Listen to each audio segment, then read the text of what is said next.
Happy Lord's Day po, mga kapatid. Lord's Day. Pakiramdam ko po, 1 minuto lang yung choir. Bilis ko ba o pakiramdam ko lang? Ako po yung nagpapasalamat sa Diyos sa panibagong pagkakataon na magamit niya sa kanyang kubasan, sa kanyang kaharian. At nagpapasalamat din po ako dahil nung na-announce na yung schedule for the month of July, mula noon hanggang kagabi, halos hindi na po ako makatulog, lalo na po kagabi. Ang totoo, napapanaginipan ko po kayo at ang preaching natin ngayong umaga nito. Pero ganun pa man po, isang malaking karangalan ang ipangaral ang salita ng Panginoon sa Solid Foundation Baptist Church. Sige po. Meron po akong inihandang slide lang. Please swipe on the first slide. Malamang po sa mga mahilig sa inyong magbabad sa social media ang kagaya ko, lumabas sa inyong timeline, sa mga nasa TikTok, sa inyong For You page at sa mga nasa Instagram ang larawan na ito. Ito ay isang AI-generated video na ginawa ng China Daily kung saan, kung kagaya ko rin kayo, ay nakaramdam kayo ng inis at pagkagalit. Ang video na ito ay portrayal ng mga Pilipino at ang ating mga opisyales sa pamahalaan na ito ay inalmahan at ikinundina. This is racism and racism is not allowed in this modern world, sabi ng isa sa ating mga opisyal. Pero sa mga hindi po nakapanood, ang nilalaman po ng video na ito ay patungkol sa ating pag-aangkin, sa ating claim ng West Philippine Sea at ayon sa kanila, sa kanilang naratiba, tayo daw ay kinokontrol. Tayo raw ay pinaglalaroan lamang ng dalawang makapangyarihang bansa, ang Estados Unidos at ang Japan. Tayo bilang mga Pilipino at bilang mga Kristiyano, ang ating obligasyon na ipanalangin ang kapayapaan para sa pag-resolve ng dispute na ito. Pero hayaan na po natin sa ating Department of Foreign Affairs ang foreign relations. Sila, ayon sa ating konstitusyon, ang naatasan na maging katiwala sa usapin ng may kinalaman sa foreign relations. Habang tayo nananalangin ng kapayapaan, sila ay gumagawa ng pinagkatiwalang mandato sa kanila. At ang mandatong pinagkatiwala po sa kanila ay dapat nilang gawin ng may katapatan sa konstitusyon ng Pilipinas dahil kung hindi, sila ay may accountability, mananagot sila sa ating pamahalaan. Sa lahat po ng usapin, lalo na sa kaharian ng Diyos, ay meron ding ipinagkatiwala. Meron ding ipinagkatiwala sa kaharian ng Diyos. At pag pinag-uusapan po ang pagkakatiwala o stewardship, lagi pong itong may kaakibat na accountability. Pag tayo ay pinagtiwalaan sa anumang bagay, inaasahan sa atin na gawin natin ito at meron tayong pananagutan kapag hindi natin ito ginawa. Ang pinagkatiwalaan ay hahanapan ng bunga at kung wala kang bunga ay magbibigay sulit ka. Yung binasa nating talinghaga kanina, salamat sa kapatid nating nagbasa. Actually, hanggang verse 45 po yun at aking pagkakamali dahil pinasa ko kahapon ay hanggang verse 44 lang. Pero inabahan ko na po para makita natin yung reaction mamaya ng mga Pariseo at mga pari. Binasa natin ay pangalawang talinghaga na tumutugon pa rin sa tanong ng mga Pariseo at mga pari sa chapter 21, kaninong karapatan mo ginagawa? Kaninong karapatan mo ginagawa ito? Sabi nila kay Jesus. Ang tinutukoy nila ay si Jesus nung pumasok sa templo, itinaob niya yung lamesa ng mga namimili ng alahas at mga hayop. Nagalit siya dahil ang sabi ng Panginoon, ang bahay ng aking ama ay dapat bahay dalanginan. Kaya naman ang response ng mga religious leaders, sabi nila, kaninong karapatan mo ginagawa ang mga bagay na ito? And Jesus responded using 3 parables. Yung unang talinghaga ay narinig nyo na sa akin. Mga ilang linggo lang ang nakakaraan. Sabi ko yung pangalawa, next year na. Pala, di ko na sinabi dahil napabilis po. Ito yung pangalawang talinghaga and this time, this is much sharper. Mas matalas ito kaysa doon sa naunang talinghaga. Dahil ang sinalaysay ng Panginoong Yesus ay tuwirang may kinalaman sa mga taong kanyang kausap, ang mga religious leaders and by extension, ang bansang Israel. At pagdating sa pangangaral at pagtuturo ng Panginoong Yesus, He is one of the genius when it comes to dialogue.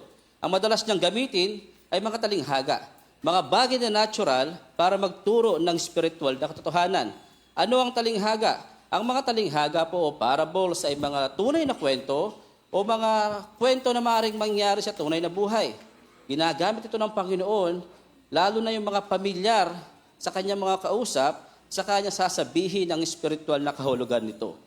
Ang tatlong talinghaga ng aking binabanggit ay makikita sa chapter 21 hanggang chapter 22.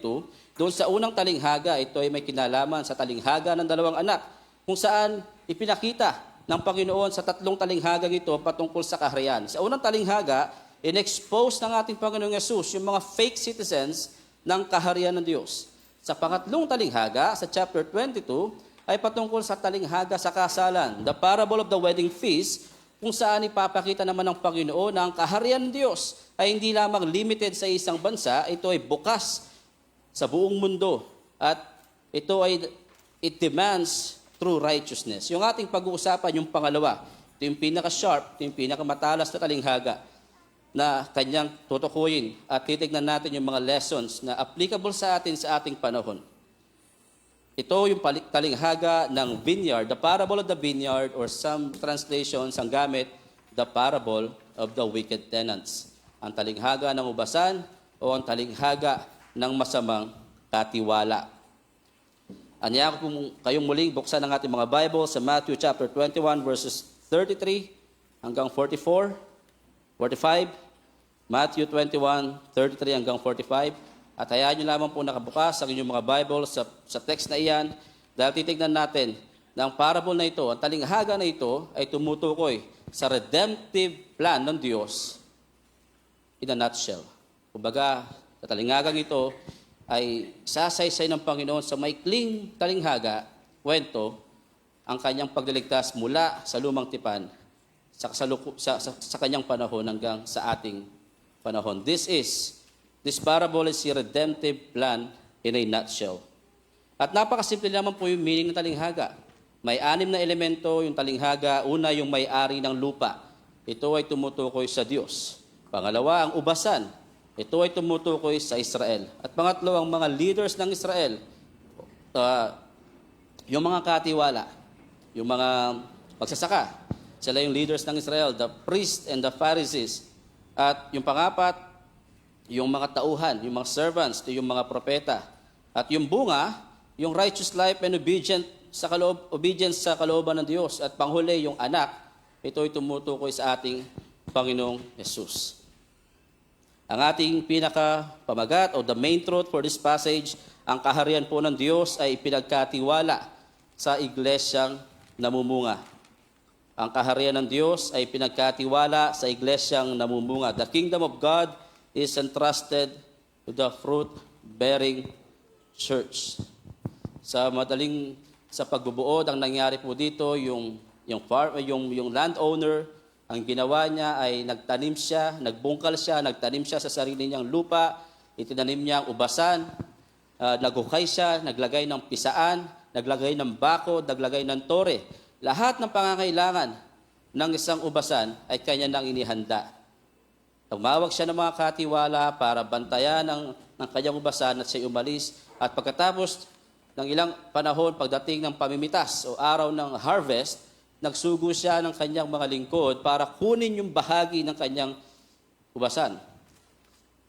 Pagkatapos sa halip na ibigay yung bunga, pinatay ang unang grupo, ganoon din ang pangalawang grupo ng mga lingkod ng may-ari. At sa kahuli-hulihan ay pinatay nila ang tagapagmana, ang anak ng may-ari sa labas ng ubasan. 3 bahagi po ang ating pangangaral o ang ating text. Makita natin na una, sa verse 33, the patient care of God, ang matiyagang pag-aalaga ng Diyos. Pangalawa, the persistent rebellion of the stewards, ang paulit-ulit na pagtanggi ng mga katiwala. At pangatlo, the parable explained and applied. Ito po yung dahilan bakit sinama natin hanggang 45 dahil ipapaliwanag ni Jesus mismo kung anong kahulugan ng talinghagang kanyang binanggit. Simulan natin sa una, ang matiyagang pag-aalaga ng Diyos, the patient care of God. Sabi ng verse 33, pakinggan ninyo ang isa pang talinghaga. Again, this is the second parable. Sabi niya, may isang taong nagtanim ng ubas sa kanyang bukid, pinakura niya ang ubasan, nilagyan ng pisaan, at nagtayo ng isang tore. Pagkatapos ang ubasan ni kanyang pinaupahan sa mga magsasaka at siya'y nagpunta sa ibang lupain. Ang tema po ng ubasan sa talinghagang ito ay napakapamilyar sa mga kausap ni Jesus. Ang unang talinghaga, the parable of the two sons, inutusan ng ama ang kanyang dalawang anak na magtrabaho sa ubasan. Pero more than that, pamilyar ang ubasan dahil sa kanilang Old Testament Bible sa Isaiah chapter 5 verses 1 to 7 ay binanggit doon na ang ubasan ni Yahweh ay ang Israel. Sa madaling salita, nakaka-relate po yung mga kausap niya. Siguro tayo, di natin masyadong ma-appreciate yung ubasan, pero sa may Tarlac City po, sa may Burot, sa bahay ng aking in-law, meron ng tumutubong ubasan sa dinadaanan namin. Yung mga green grapes, di ko alam kung nakakita na kayo mga green grapes, tumutubo na sa Pilipinas. Pero sa kanila, ng mga audience ni Jesus this time, alam nila yung ubasan. Alam nila yung vineyard. At pansinin natin, lahat ng kailangan ng isang ubasan. Lahat ng kailangan ng isang ubasan, ng lupa, binungkal, ang ubas, itinanim, ang bakod bilang proteksyon ng pisaan. Para pag nag-harvest sila, pwede silang gumawa ng wine at naglalagay ng bantayan o tore para maproteksyonan ng seguridad ng ubasan ay inihanda at ibinigay na ng may-ari. Ito makikita natin kung gaano kalaki yung malasakit ng may-ari. Bago niya ito pinagkatiwala, inihanda niya muna ang lahat ng pangangailangan. At pagkatapos ang ubasan na ito ay pinagkatiwala sa mga magsasaka at siya umaasa ng bunga. Here we see the care of God. Nakita natin na ang Diyos hindi lamang sa parable na ito, maging sa kasaysayan ng Israel. Siya ang tumawag sa Israel mula sa pagkaalipin sa Ehipto. Siya ang gumabay sa kanila sa ilang. Binigyan sila ng lupa. Binigyan sila ng kautusan, binigyan ng tipan at binigyan ng templo. See the care of God. Hindi ba totoo rin ito sa atin? Araw-araw, binibigyan pa tayo ng Diyos ng buhay. Araw-araw, binibigyan tayo ng Diyos ng lakas. At araw-araw, binibigay ng Diyos ang lahat ng ating pangangailangan para maitawid yung araw na ito. Hindi po ba totoo yun sa atin? Whether tayo man ay mga anak ng Diyos o hindi mga mananampalataya ni Jesucristo, may malasakit ang Diyos sa lahat. Sabi ng Bible, nagpapaulan siya sa mabuti at sa masama. See the care of God? At itong mga magsasaka na ito, yung mga tenants, inaasahan sila ng may-ari na sa panahon ng pag-aani at nagpadala siya ng kanyang mga lingkod ay magbibigay sila ng bunga. Sa halip, ang ginawa po nila ay minaltrato nila ang lingkod ng may-ari. Subalit nais kong pansinin natin, hindi lang po isang beses nagpadala ng lingkod. Nagpadala siya ng lingkod, yung una, 3, inusig, binaltrato at pinatay. Nagpadala siya ulit ng pangalawang grupo ng mga lingkod. Ganun din ang ginawa. At pangatlo, pinadala niya na sa kahuli-hulihan ang kanyang anak. Nais ko ma-realize natin yung patience ng Diyos nung may-ari doon sa kwento. Hindi ko alam, pero kung ako siguro yon, sa unang pagpatay sa aking mga lingkod, baka ako na yung pupunta at sasama ko ang NBI.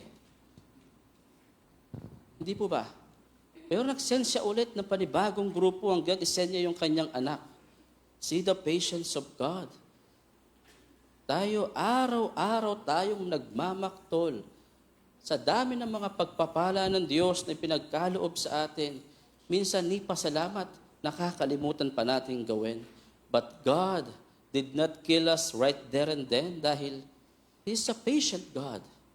And ang tinuturo sa atin ito, mga kapatid, the patience of God to us should lead us to honor and give Him thanks.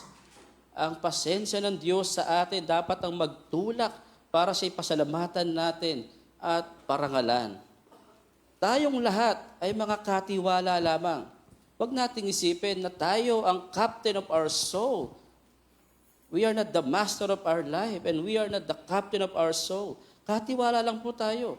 Dahil ang totoo, hindi nga natin alam hanggang kailan pa tayo mabubuhay. Ngunit ang nakakalungkot kapag ang buhay po ay sagana, madalas nakakalimutan nating maging thankful at minsan, nagiging proud pa tayo.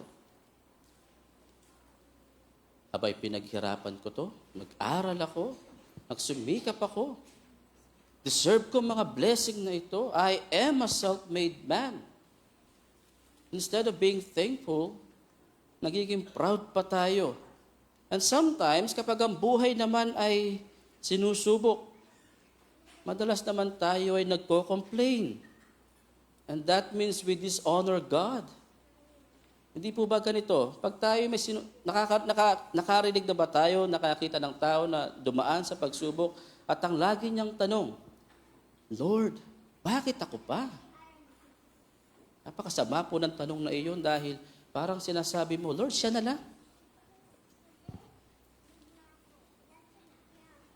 At alam niyo po, yung dalawang bagay lang na to, being ungrateful and dishonoring God, ay sapat ng dahilan para judge tayo ng Diyos. Ang sabi ng Biblia sa Romans 1:21, ang sabi ng Diyos, bagamat kilala nila, nakikilala nila ang Diyos, sila'y hindi nila pinarangalan bilang Diyos, ni pinasalamatan man, sa halip naghaka-haka sila ng mga bagay na walang kabuluhan, kaya't nagdilim ang hangal nilang pag-iisip. Yun lamang po, sa dalawang bagay lamang na yon, to be ungrateful and dishonor God, ay sapat ng dahilan para hatulan tayo ng Diyos sa pangwalang hanggang kapahamakan. Pero tignan po natin ang ating mga katabi. Hanggang ngayon, still alive and kicking. And this is the patience of God to us.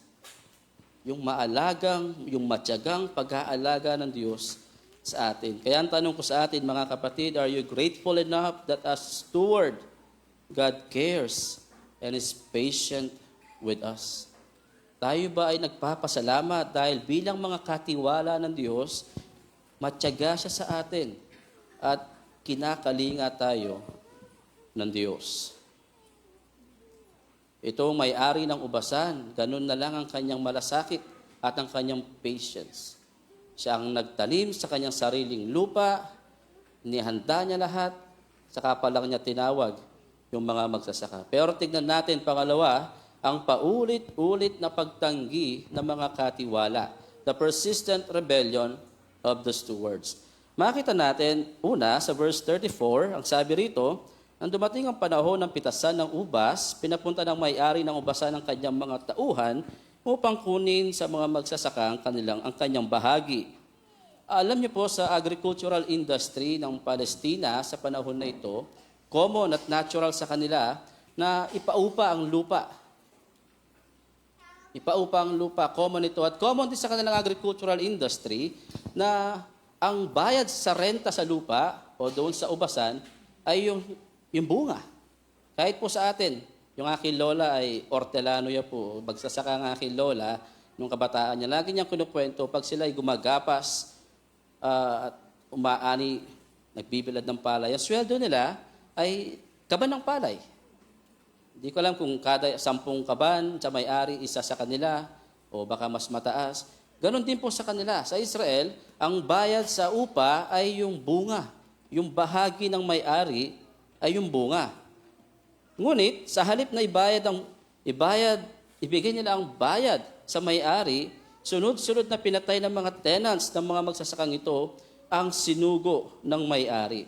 And this reflects how the nation of Israel and its leaders persistently rejects the prophets calling them to repent and bear fruit. Kilala natin si Jeremiah, kilala natin si Nehemiah, kilala natin si Isaiah at ang mga propeta sa lumang tipan. At sabi ng Hebrews chapter 11, sila'y hinagupit, sila'y nusig, sila'y ipinako, sila'y pinatay. Ganyan po ang ginawa ng bayan ng Diyos sa lumang tipan. Paulit-ulit na tinatawag sila ng Diyos na magbunga, na magsisi at sumunod sa Kanya. Subalit paulit-ulit din silang tumanggi sa mensahe ng Diyos sa kanila. At ang pinakamasama nilang ginawa ayon sa ating talinghaga ay nang pinatay nila ang anak. At ang tinuturo nito sa atin, mga kapatid, the rejection of the Son of God is the most sinful thing that we can commit. Nang tanggihan nila ang anak ng may-ari, ito yung pinakalas at pinakamasahol na pagtanggi na maaring gawin ng mga katiwala. At tayo, by extension, tayong mga tao, kung tatanggihan natin si Kristo, wala nang ibang pag-asang nakalaan sa iyo. Dahil ang tanggihan ng anak, ang pinakamasahol na kasalanan na pwede nating magawa sa buhay na ito. Kahit turing mong mapalad ka, kaibigan, hanggang ngayon, naririnig mo pa, paulit-ulit ang pangangaral tungkol sa anak ng Diyos. Ituring mong mapalad ka, nandito ka at naririnig mo na ipinapangaral ang salita ng Diyos. Dahil darating ang araw, masasaid ang pasensya ng Diyos. At darating ang araw kung tatanggihan mo pa rin ang anak. Pagbalik ng may-ari, ay mananagot ka. At kung tanggihan mo ang anak ngayon habang naririnig mo siya, wala ka ng pag-asa. Wala ng pag-asang naghihintay sa iyo sa pagdating ng may-ari. Sa takdang araw, sa araw ng pamimitas, ay sisingilin ka ng may-ari ng ubasan. Kaya ang tanong ko sa iyo, kaibigan, sa aming mga bisita, sa aming mga panauhin ngayon, may hangganan ng pasensya ng Diyos. Mananatili ka ba sa pagtanggi sa anak ng Diyos? Hanggang kailan ka makikinig ng pangangaral sa simbahan na ito? Hanggang kailan mo pakikinggan ng Jesus is waiting and yet, hindi mo nakikilala ang anak. Ang worst, tinatanggihan mo ang anak. Iniisip mo na okay ka lang, malakas ka lang. Hindi pa siguro ito ang panahon. It's not time to make a change.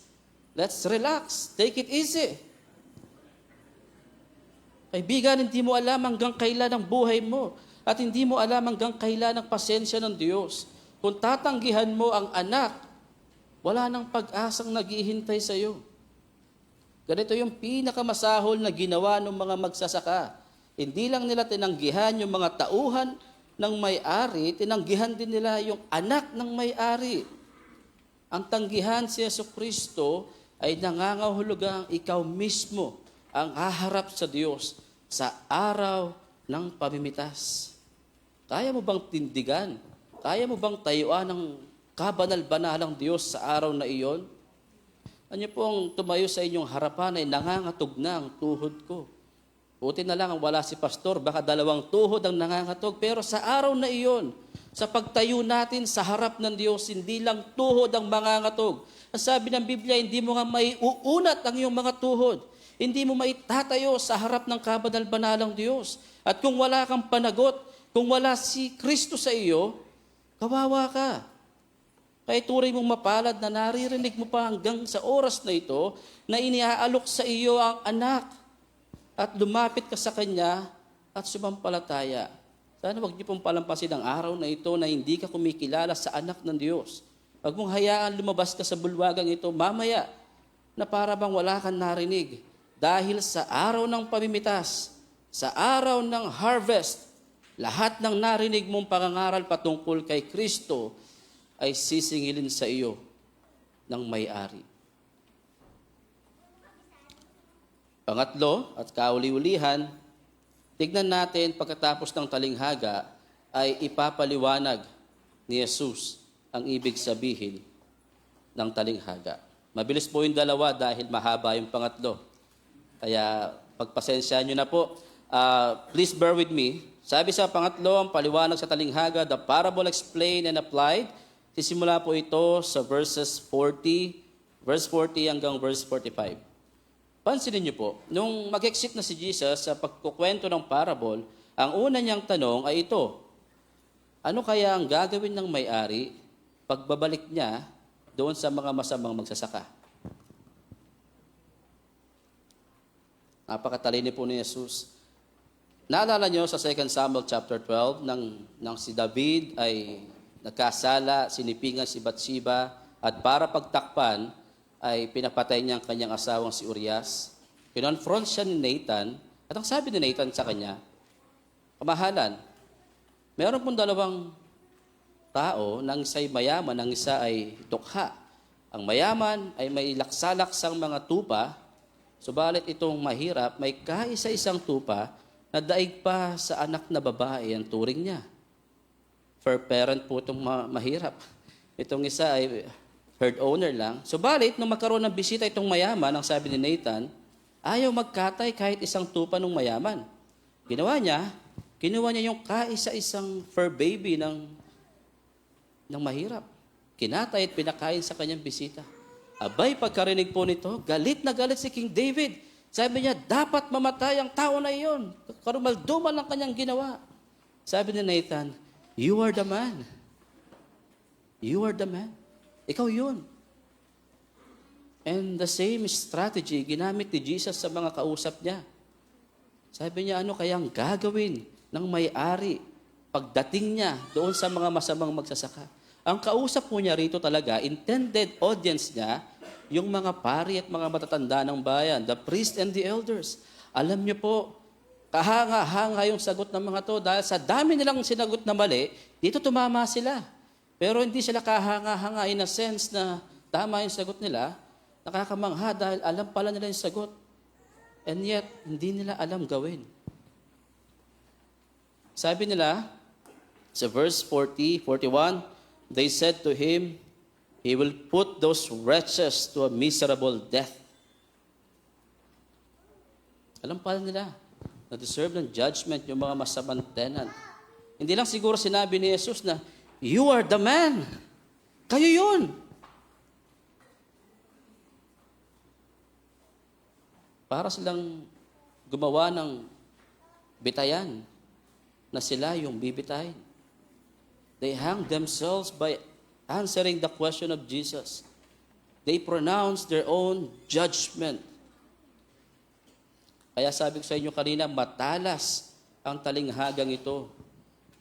Dahil pinakita ng mga religious leaders, they deserve judgment because they refused the Son of God. Tinanggihan nila si Jesucristo. Pero pansinin niyo po, yung sagot ni Jesus sa kanila, nang sinabi na lang, he will put those wretches to a miserable death and let out the vineyard to other tenants who will give him the fruits in their season. Sabi ni Jesus sa verse 42, he cited Psalm 118, verse 22 and 23. Ang sabi niya, nagpatuloy si Jesus. Hindi ba ninyo nabasa sa kasulatan? Again, Psalm 118, verse 22 and 23, ang batong itinakwil ng mga tagapagtayo ng bahay, ang siyang naging batong panulukan. Ginawa ito ng Panginoon at ito'y kahanga-hangang pagmasdan. Ngayon ang tanong ko sa atin, mga kapatid, ano yung connection ng sagot ni Jesus doon sa sagot nila na parusahan dapat yung mga masasama? Diba? Pag binasa nyo, parang ang layo naman ang sagot ni Jesus. Pero kinote niya yung Psalm 118 verse 22 and 23, ang sinasabi ni Jesus sa kanila, natupad ang kasulatan na ito ngayong oras na ito. Kayong mga religious leaders at ang Israel bilang people of God ay tinanggihan ninyo ang bato. Israel rejected the stone at ang bato na ito ay si Jesus. At sa extended context ng ating passage, sa chapter 27, makikita natin yung pinnacle, yung tuktok ng kanilang pagtanggi kay Jesus. Pinako nila si Jesus sa krus. Ito yung kanilang pagtanggi sa bato. They crucified the Messiah. Sa puntong ito, parang sinasabi na ni Jesus, ang mangyayari sa kanya, natatanggihan niyo ang bato sa pag-aakala niyong walang halaga ang batong ito. Subalit sa pag-aakala ninyo na walang halaga, ito pala ang magiging cornerstone, magiging batong panulukan. Sa pag-aakala nilang sila ang magtatayo sa kaharian ng Diyos, ang sinasabi ni Jesus, ang batong inyong itinakwil ay ang magiging batong panulukan. Ang batong ito na naging batong panulukan o cornerstone ang magiging pundasyon ng kaharian ng Diyos. So sinasabi ni Jesus sa kanila, tama kayo, dapat i-judge yung masamang leaders, yung masamang tenants, at yung religious leaders, they deserve judgment. And then Jesus is saying, one of the judgments na mararanasan nyo bilang isang bansa, nang tanggihan nyo ang batong panulukan, wala kayong bahagi sa kaharian ng Diyos. That is the judgment Yung batong tinanggihan nila, si Jesus ng magkatawang tao, siya ang nag-fulfill sa plano ng Diyos ng pagliligtas. At tinanggihan nila ito. Ang batong panulukan po ang cornerstone para mas maintindihan natin, para itong yung cornerstone, yung sulok na bato na para siyang pakrus. Pababa, pataas, at meron siya sa dalawang gilid. Nakaanggulo po yung dalawang gilid para hawakan niya sa magkabila yung mga pader. Pundasyon siya at siya rin yung naglalagay ng stability at para nakaanggulo yung kanilang structure. Sinasabi ni Jesus, yung pinakamahalagang bahagi ng building, ng anumang structure, ito yung cornerstone, inyong tinanggihan. Kung tinanggihan po nila yung pinakamahalagang bato, wala silang magiging bahagi sa kaharian ng Diyos. Sa madaling salita, yung inaakala po nilang tagumpay dahil napatay nila ang anak na may-ari at sila ang magmamana ng ubasan, nagkakamali po sila. Isang malaking maling akala ang kanilang ginawa. Pinaliwanag po ni Jesus na kahit pinatay ng mga tao ang anak ng Diyos, bubuhayin siyang muli ng Diyos para maging cornerstone. Siya ang magiging pinakamatibay na pundasyon ng kaharian ng Diyos. Pero yung kalahati ng kanilang sagot, sa verse 41, sabi niya,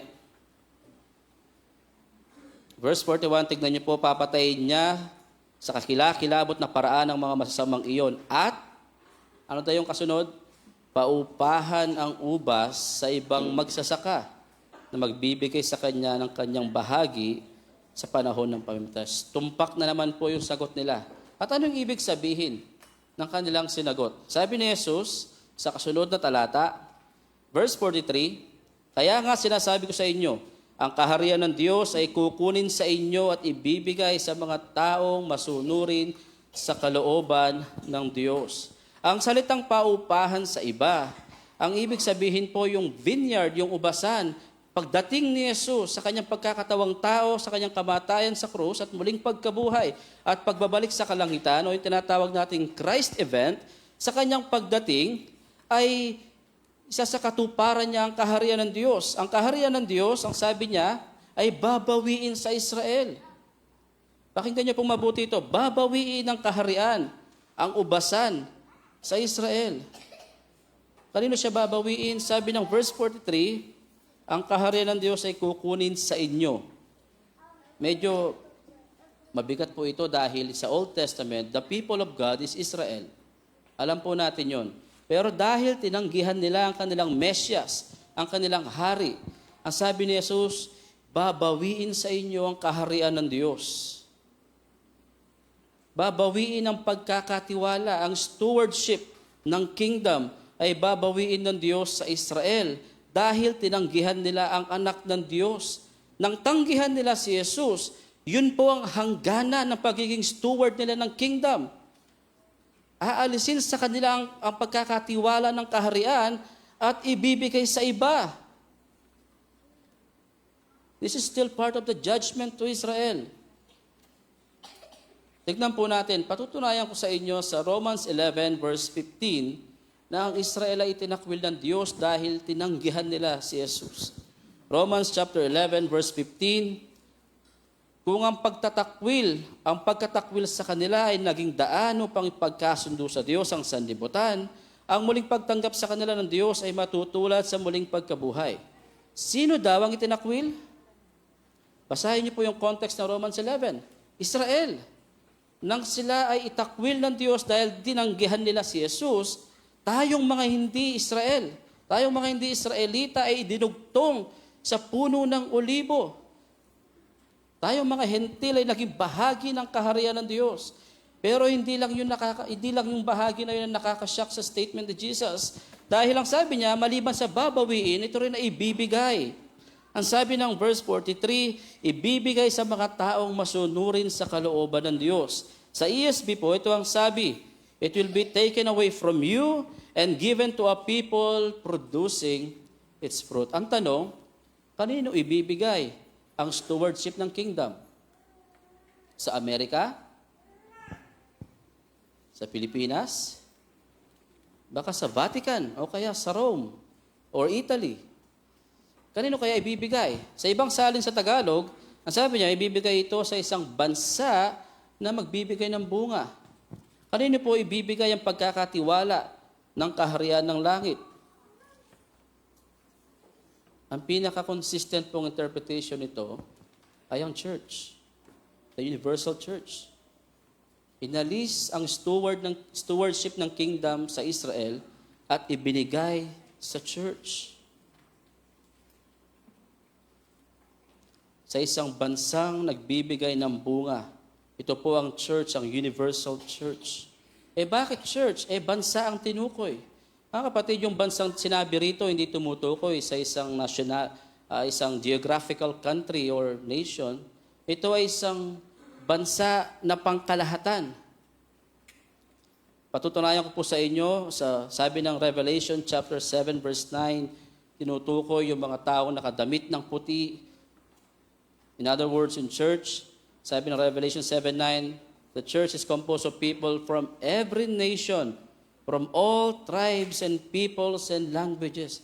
Kasama po yung Pilipinas doon. Kasama yung Amerika doon. Kasama yung lahat ng mga lahi na tumatawag kay Kristo na Panginoon. At kasama tayo doon.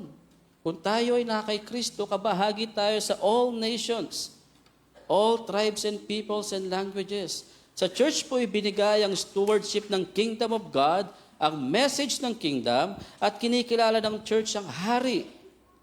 Ibig sabihin po nito, napakahalaga ng church sa puso ni Jesus. Napakahalaga ng church sa puso ni Jesus. Yung salitang nation dito, o yung bansang nagbubunga, ay pinikap din ni Peter sa kanyang sulat. 1 Peter chapter 2, verse 7 to 9. Pinikap niya yung nation at in-apply niya sa church. Basahin po natin. So the honors for you who believe. Kasi po niya mga Kristiyano. It's a mixture of Jews and Gentiles. Sabi niya, but for those who do not believe, kinote niya yung Psalm 118 verse 22, the stone that the builders rejected has become the cornerstone, and a stone of stumbling block and a rock of offense. They stumbled because they disobeyed the word. Tinanggihan nila ang salita as they were destined to do. But you, ang church, you are a chosen race, a royal priesthood, a holy nation, a people for his own possession, that you may proclaim the excellencies of him who called you out of darkness into marvelous light. Ang church, ang holy nation na binabanggit ni Peter, ay siya ring church na binanggit ng Matthew 21 na bansang magbubunga. At ano po ang church? Ang church ay kalipunan ng mga Hudyo at mga hindi Hudyo, mga Jew at mga Gentiles na pinagsama dahil sa Panginoong Jesucristo. There is only one people of God. Sa Old Testament, it is Israel. Pero dahil tinanggihan nila si Jesus, isa na katuparan ni Jesus ang kanyang plano na ang church ang magiging steward ng kingdom of God. There is no two peoples of God. There is only one people of God. At ngayon ito yung tinatawag na church, composed of Jews and Gentile believers in Christ Jesus. Bakit ko po sinasabi ito? Napakahaba naman ng paliwanag ko, Brother Joel. Anong kinalaman sa buhay ko nito? Napakalaki po. Dahil ang church ay hindi plan B ng Diyos. Hindi plan B ng Diyos ang church dahil nireject ng Israel ang Messiah, kundi ang church ang fulfillment po ng redemptive plan ng Diyos. Sabi ng Ephesians chapter 2, medyo mahaba po ito, pero please bear with me. Ephesians chapter 2 verses 11 to 22, papakita natin na hindi plan B ang church sa kaisipan ni Kristo. Sabi niya, therefore, sa mga Christians, sa church, sa Ephesians, na mostly mga Gentiles, sabi niya, therefore, remember that at one time, you Gentiles, in the flesh, mga hindi Hudyo, called the uncircumcision by what is called the circumcision, which is made in the flesh by hands. Remember, sino daw? Remember, sabi sa mga Gentile Christian, that you were at the time separated from Christ, alienated from the commonwealth of Israel, and strangers to the covenants of promise. Dati kayong hindi bayan, hindi kayo kasama sa people of God. having no hope and without God in the world. But now, pansinin niyo po yung now. Parang before the 1987 Constitution sa ating bansa, medyo mahirap maging Filipino citizen, especially yung mga nagpapanaturalize. Noon, before the 1987 Constitution, medyo limited lang po illustration nyo, huwag nyo sana ako ibabash, pero for the sake of illustration, noon, before the 1987 Constitution, ang mga tinatawag na Filipino citizen ay dapat ipinanganak ka sa isang Pilipinong ama.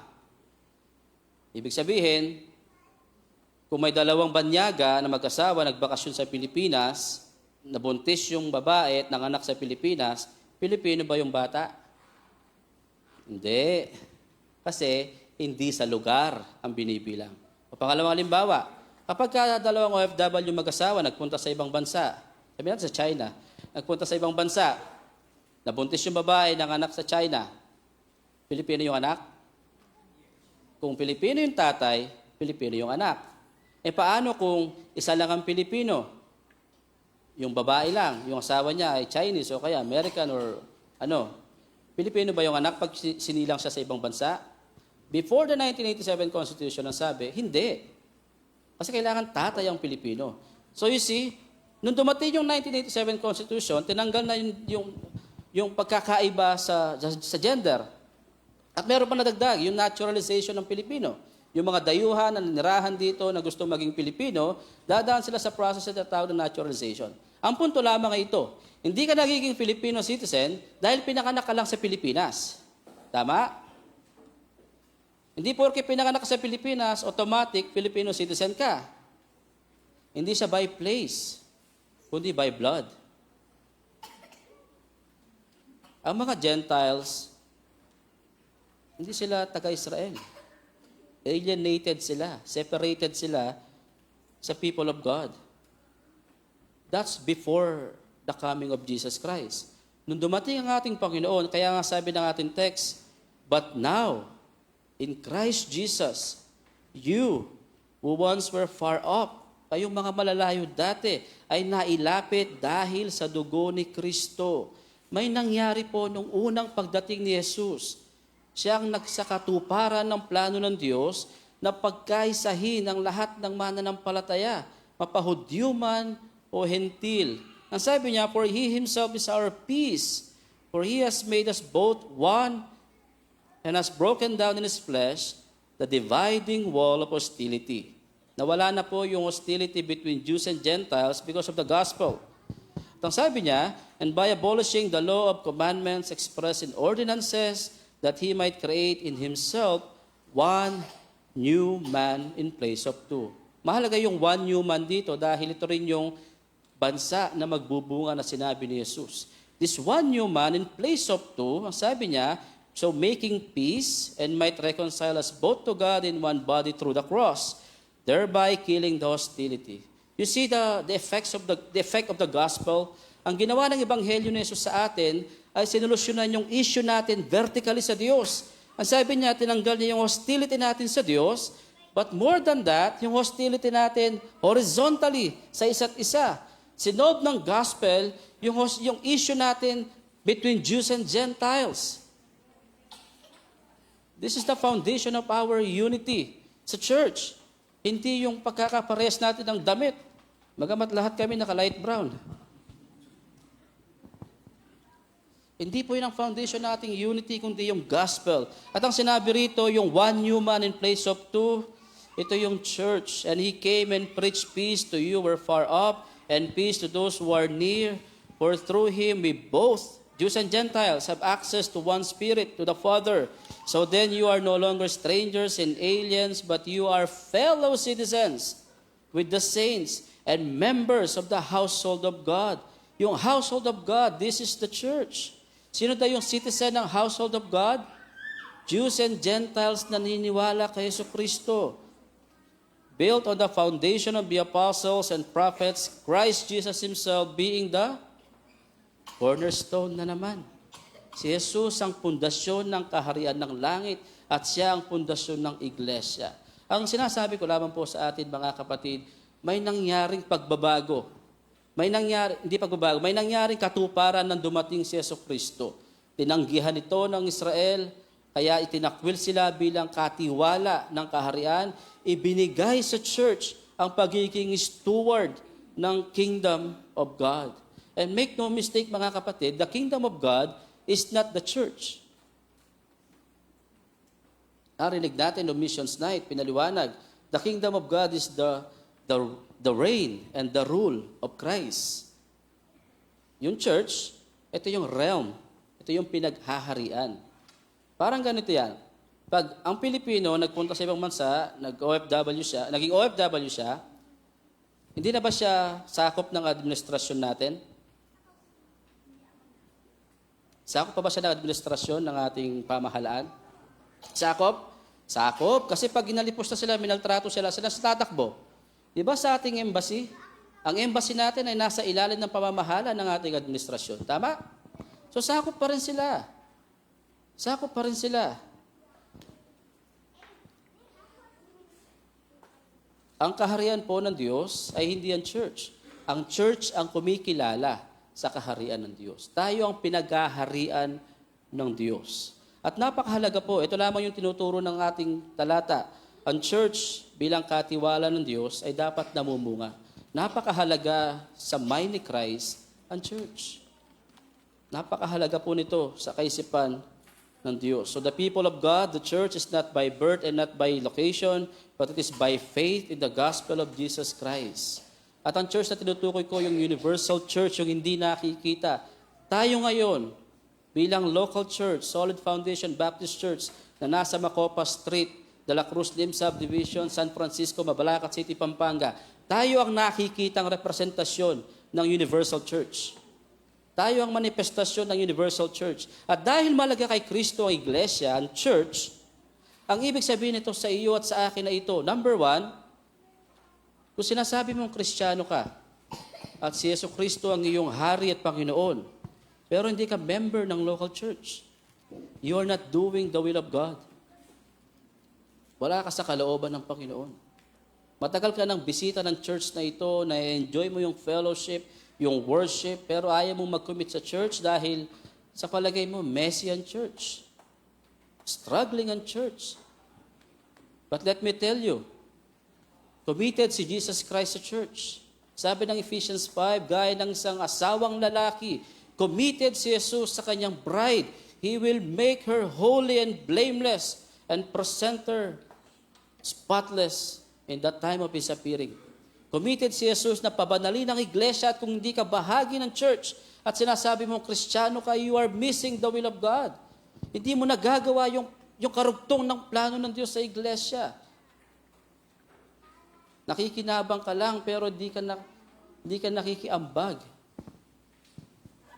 Sa aming mga bisita't panauhin, kung inaangkin mong si Kristo ang iyong Panginoon, inahamon kita, maging bahagi ka ng isang local church.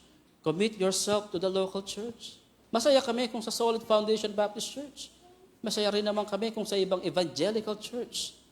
Pero kung wala ka pa rin inaanibang church at sinasabi mong Kristiyano ka, hawon ko sa iyo, i-commit mo ang sarili mo sa pinakamamahal na bride ng Panginoong Jesucristo. Number 2, kung ikaw naman ay member ng church na ito, nandun ka sa listahan na aking ginagawa every month, member ka ng local church na ito, pero hindi ka namumunga,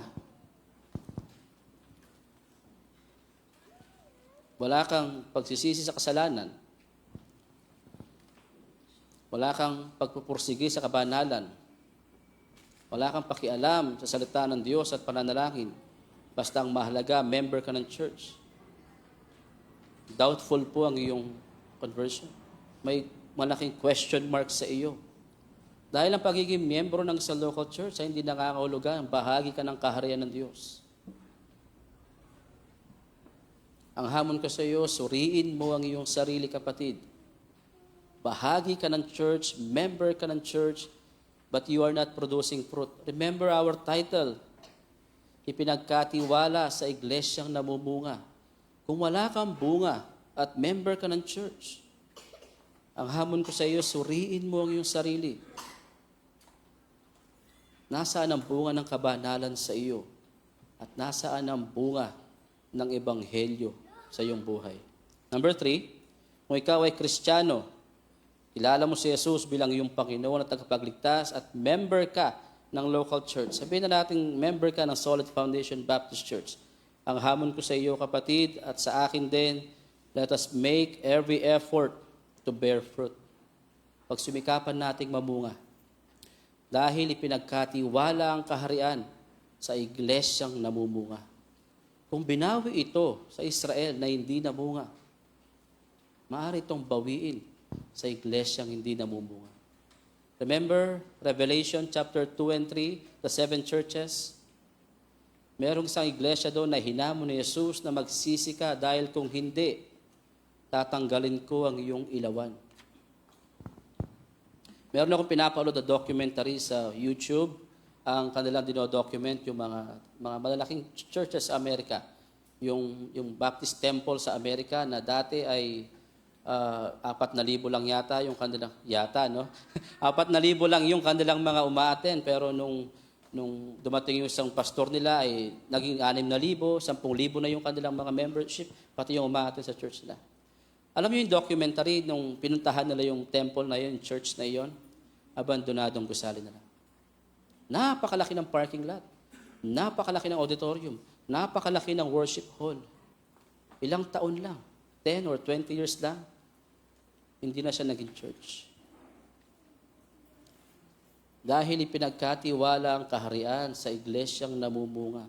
Kung namumunga lang tayo by numbers, numerically speaking, dumarami tayo, pero hindi tayo namumunga ng kabanalan, ng pagsisisi sa kasalanan. Baka alisin yung ilawan sa atin. At kung ikaw ay Kristiyano at member ng church na ito, let us make every effort to bear fruit. Samantalahin natin yung mga pagkakataon na nababasa pa natin yung ating mga Biblia. Nakakapanalangin pa tayo. Nakaka-attend ng prayer meeting at naipaprioritize yung pagsamba tuwing araw ng linggo at may Sunday school. I-utilize mo lahat para mamunga ka mula sa isip, sa puso hanggang sa gawi. Let us make every effort. Kung mayroong pagkakataon, may Bible study na alam mong makikinabang ka, let us make every effort to join. Let us bear fruit. Dahil pinagkatiwala sa iglesyang namumunga ang kaharian ng Panginoon. And lastly, tayo bilang isang church, bilang isang local church, Solid Foundation Baptist Church, the challenge for us is this: let us be steadfast and faithful steward of the message of the kingdom. Magpakatatag tayo at magpakatapat tayo, nakatiwala ng ebanghelyo, ang mensahe ng kaharian. Umabot tayo sa 20 taon, mula day 1 hanggang 20th year ng Solid Foundation Baptist Church, sa biyaya ng Diyos, hindi dahil mayayaman tayo at malalakas, patatalino at magagaling, magagwapo at maganda. Umabot tayo rito dahil sa isang mensahe, ang mensahe ng kaharian, the message of the kingdom, the gospel of Jesus Christ. Huwag nating palitan yung mensahe. Huwag nating gawing inclusive para hindi tayo offensive sa iba. Ang gospel ay exclusive. Sabi ng Panginoon, na sino mang sasampalataya sa Kanya, siya lang ang maliligtas. That's exclusivity. At kakausapin ko ang mga future members at future leaders ng church na ito, 10, 20, 30, 50, or 100 years from now. Solid Foundation Baptist Church in its 20th year, hindi namin binago ang mensahe. And I'm challenging you, future members and leaders of this church, huwag niyong palitan ang mensahe sa makabagong panahon. Be steadfast and faithful, the message of the kingdom. Ang inyong mga ninuno, kami, na buhay pa, kung sa providensya ng Panginoon mapanood nyo ang preaching na ito, huwag niyong papalitan ang mensahe ng kaharian. Dahil darating ang araw, pag wala na sa atin ang mensaheng pinagkatiwala, makamawala na rin ang ilawan ng iglesia. Pinaglaban ng mga kapatid at ang mga mananampalataya ng Solid Foundation Baptist Church ang mensahe ng Ebanghelyo. Huwag na huwag niyong papalitan sa mga susunod na henerasyon. Alam niyo po ba, may YouTube account na tayo? Check nyo sa YouTube, Solid Foundation Baptist Church. Lahat ng recordings natin ay naroon. At kaya nang sabi ko, kung sa providensya ng Panginoon, mapanood yung ating mga pangangaral ng mga susunod na henerasyon, 50 years, 100 years from now, sana maalala nila na naging tapat tayo sa biyaya ng Diyos sa isang mensahe. Dahil ang Diyos ay patient, naging patient ang Diyos sa makasalanang taong gaya mo at gaya ko, na paulit-ulit na tumatanggi sa Kanya. Pero kung aabot tayo sa pagtanggi sa anak ng Diyos o sa pagpalit sa mensahe ng anak ng Diyos, sasagarin natin ang Kanyang pasensya. At naghahanap siya ng bunga. Naghahanap po ng bunga ang Diyos sa Kanyang pinagkatiwalaan. Tayo ang pinagkatiwalaan ng kaharian. Magbunga tayo at magpakatapat sa pinagkatiwala sa atin. Naway sa umagang ito, masumpungan natin ang biyaya ng kaligtasan ni aalok ni Jesucristo. Tayong mga bisita, paka-consider nyo po, paka-isipin nyong mabuti. Huwag niyong hayaan na masaid ang pasensya ng Diyos. Kilalalin mo ang anak, sampalatayanan mo ang ating Panginoong Jesucristo. Tayo manalangin. Aming Diyos, aming Amang mabuti, salamat po for giving us your Son. Thank you for giving us your only Son, your begotten Son. We, undeserving of any mercy and grace from you, paulit-ulit kaming nagrebelde sa iyo. And yet, you give us a Savior, you give us a Lord, and you give us a King. And you called us into your grace. At tinipon mo kami bilang isang iglesia. Tulungan mo kaming maging tapat at maging matatag na katiwala ng mensahe ng kaharian. Maging sa mga susunod pang panahon, O Diyos, naway hindi baguhin ng sino man ang mensahe ng Solid Foundation Baptist Church, na tanging kay Jesus lamang may kaligtasan, na sa kanyang buhay na banal, sa kanyang kamatayan bilang kahalili, at sa kanyang muling pagkabuhay at pag-akyat sa langit, siya lamang ang pag-asa ng mga makasalanan upang mapatawaran at mapawalang sala. Tulungan mo kami, O Diyos, bilang isang iglesia na maging tapat sa mensahe. At tulungan mo kami, bawat isa, individual, na maging mabuting katiwala. Tulungan mo kami to make every effort to bear fruit. And tulungan mo rin ang aming mga kapatid na umaangking mananampalataya and yet not member of this church. We pray na hamunin mo sila na mag-commit sa pinakamamahal na iglesia ng aming Panginoong Jesucristo. At panalangin din namin ang aming mga bisita na matagal na nakakapakinig ng mensahe ng kaharian. Buksan mo ang kanilang puso na sila ay yumakap kay Kristo, lumapit kay Jesus bilang Panginoon at tagapagligtas. Huwag sana nilang tanggihan ang mensahe ng Ebanghelyo. Dahil darating ang araw, muli kang babalik. Muling babalik ang Panginoong Jesucristo para maningil ng bunga. Tulungan mo kami magbunga, O Diyos. Tulungan mo kaming laging tumingin sa aming Panginoong Jesucristo. Ang aming panalangin sa Kanyang pangalan. Amen.